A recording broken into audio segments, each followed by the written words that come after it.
Kumusta mga kanegosyo?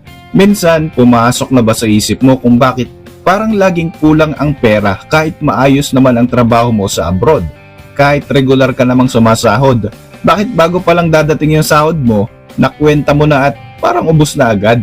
Kung nararamdaman mo na parang dumadaan lang sa kamay mo yung pera dahil nga sa dami ng mga bills at responsibilidad, ibig sabihin, isa kang responsableng mamamayan ng Pilipinas. Pero syempre parang hindi pa rin sapat, 'di ba? At kung gusto mong malaman kung ano mga habit ang dahilan kung bakit laging wala kang pera o kung bakit laging ubos yung pera mo at paano nga ba ito mababago, tapusin mo ang video na to dahil baka isa ka sa mga unconsciously ginagawa itong mga habits na ito araw-araw. Ako po si Roy Z and welcome sa panibagong video ng negosyo. Kung hilig mo ang mga ganitong uri ng videos, please hit the like button. Mag-subscribe ka na rin para lagi kang updated sa ating mga susunod na uploads. Alam niyo mga kanegosyo, karamihan sa atin ay lumaki sa mindset na basta may trabaho ay sapat na. Pero habang tumatagal, napapansin mo siguro na kahit anong overtime ang gawin mo, kahit anong extra income pa ang pasukin mo, parang hindi pa rin lumalago at parang hindi pa rin sapat ang perang kinikita mo. May kilala ka bang ganito? O baka naman ikaw mismo. Yung tipong pagkakuha mo ng sahod, biglang nagdi-disappear. Parang bula, di ba? Kaya ang ending nga, laging naghihintay ka na lang para sa next sahod mo. O kaya naman uutang ka ulit para ma-cover mo ang lahat ng mga expenses at mga pangangailangan mo. At alam mo ba na hindi lang ito dahil maliit ang kita. Kadalasan dahil ito sa mga bad money habits na akala natin ay normal lang. Pero yun pala, yun yung sumisira sa ating financial growth. Kaya naman, let's go through them one by one. Habit number 1, one-day millionaire mindset. Alam nyo ba yung tinatawag na one-day millionaire? Ito yung ugali na pagkatanggap ng sahod, parang hindi ka mapakali na may pera ka sa bulsa at gusto mong gumastos ng gumastos. Yung tipong isang araw lang, ubos na ang lahat ng perang pinaghirapan mo. Halimbawa, kakukuha mo pa lang ng sweldo mo, diretso na kaagad sa mall, kakain sa labas at bibili ng mga bagong damit, gadgets o minsan, kahit hindi mo naman kailangan, sige lang kasi iniisip mo, deserve ko naman to at pinaghirapan ko naman to. Wala namang masama sa pagre-reward sa sarili pero kapag lagi mo itong ginagawa, ang ending, isang araw ka lang masaya and then 29 days ka ng problemado kung saan ka kukuha ng pera. Ang masama pa rito, hindi mo na nga namamalayan na imbis na lumalaki yung savings mo, mas lumalaki pa yung gastos mo.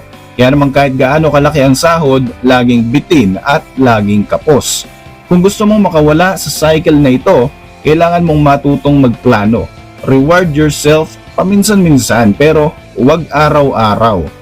Tandaan na mas masarap ang success kapag may savings kang pinapaghandaan para sa future mo, hindi lang para sa panandaliang saya.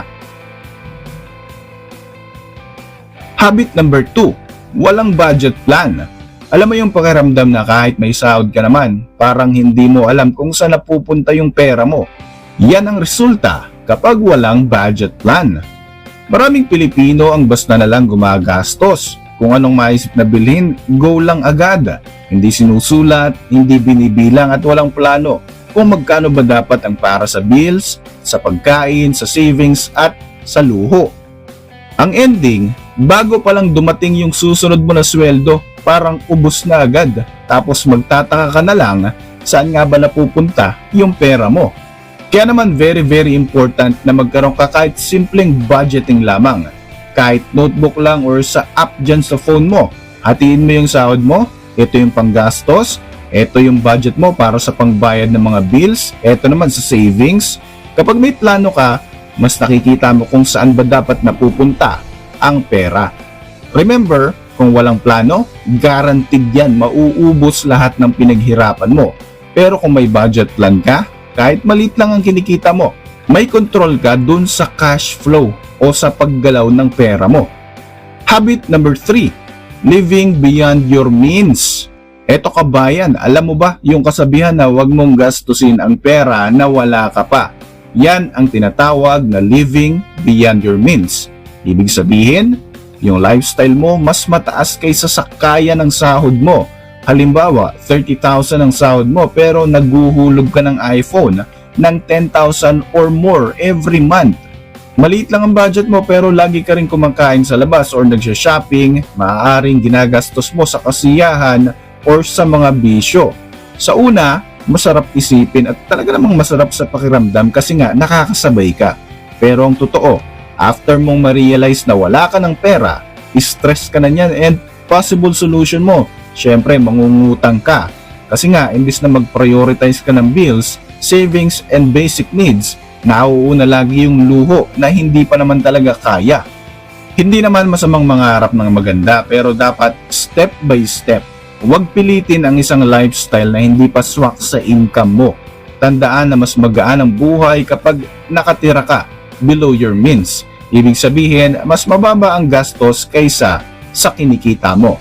Kasi kung hindi, kahit gaano kalaki ang sahod mo, lagi kang kapos at naghahabol. Kung nakarating ka sa part na to kanegosyo, congratulations dahil seryoso ka na mabago yung mga bad habits mo pagdating sa paghawak ng pera. Bago tayo magpatuloy, i-like mo naman ang video na ito at mag-comment ka na rin kung saang lugar ka nanonood ngayon. Maraming salamat po. Habit number 4, utang mentality. Ito yung ugali na kapag may kailangan ka, automatic iniisip mo kagad, sige, uutang muna ako. Babayaran ko naman next payday. And then, the cycle goes on. Yan ang tinatawag na utang mentality. Sa umpisa parang okay lang kasi may pambayad ka naman. Pero ang problema, kapag nakasanayan mo to, nagiging cycle na yan. Nagiging habit mo na ang pangungutang. Kakasweldo mo pa lang, wala nang natitira after mong ibawas yung pambayad mo sa utang. Minsan kulang pa kaya naman uutang ka na naman kapatid. At ang masakit dito, laging may malaking interest na magpapalubog sa iyo ng todo. Ibig sabihin, mas malaki yung babayaran mo kaysa doon sa totoong pera na inutang mo. Kaya naman kahit may trabaho ka, parang hindi mo nararamdaman yung sahod kasi nga diretso ka nga lang sa utang cycle. Hindi naman masama ang umutang kung emergency talaga. Pero kung gagawin mong lifestyle, delikado yan kapatid. Kasi mas okay kung matuto ka na mag-ipon ng emergency fund or mag-budget para hindi ka naman lagi nakadepende at umaasa sa utang.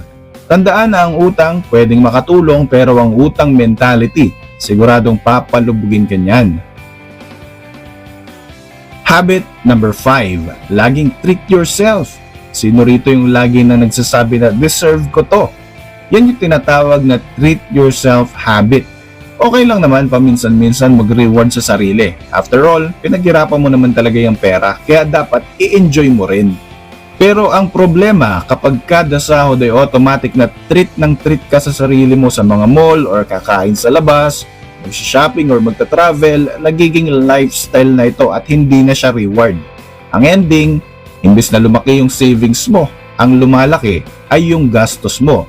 Pansamantalang saya ang nakukuha mo pero ang long term, ubos lagi ang pera mo. Mas maganda kung gagawin mong special yung reward. Halimbawa, pag nakiipon ka ng target mo na amount or natapos mo yung isang goal mo, doon ka magbigay ng treat para sa sarili mo. Mas fulfilling at hindi masakit sa bulsa. Tandaan, reward yourself wisely. Don't make it a habit. Make it a milestone. Habit number 6. Walang emergency fund.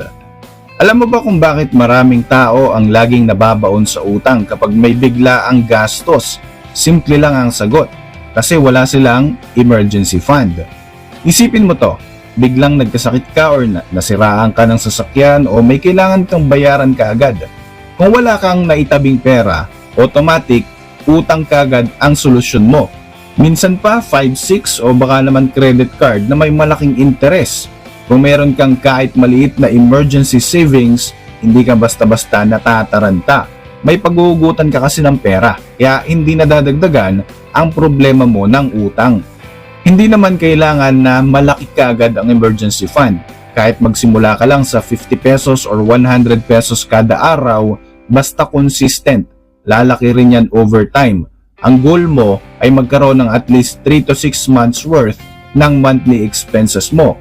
Tandaan, hindi tanong kung kailan darating ang emergency kasi siguradong darating at darating yan. Ang laging tanong, handa ka ba? Habit number 7, pakikisama spending. Aminin natin mga kabayan, minsan hindi pera ang problema, kundi pakikisama. Ito yung tinatawag na pakikisama spending. Halimbawa, nagyaya yung tropa o yung barkada mo, tara inuman tayo. Kahit wala sa budget mo, sige ka lang ng sige kasi nahihiya kang tumanggi. O kaya naman group outing, sharing sa gastos. Kahit nagtitipid ka, sasama ka pa rin kasi ayaw mong matatawag ka nilang KJ. Sa una masaya kasi nga kasama mo yung tropa, kaibigan or family mo. Pero ang ending, nabubutas naman ang bulsa mo at ikaw rin ang may stress pagkatapos.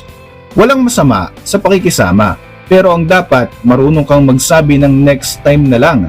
Tight pa ako ngayon o nagbabudget ako ngayon. Yung totoong kaibigan, maiintindihan ka. Hindi mo kailangang i-sacrifice ang financial health mo para lang makisabay sa iba.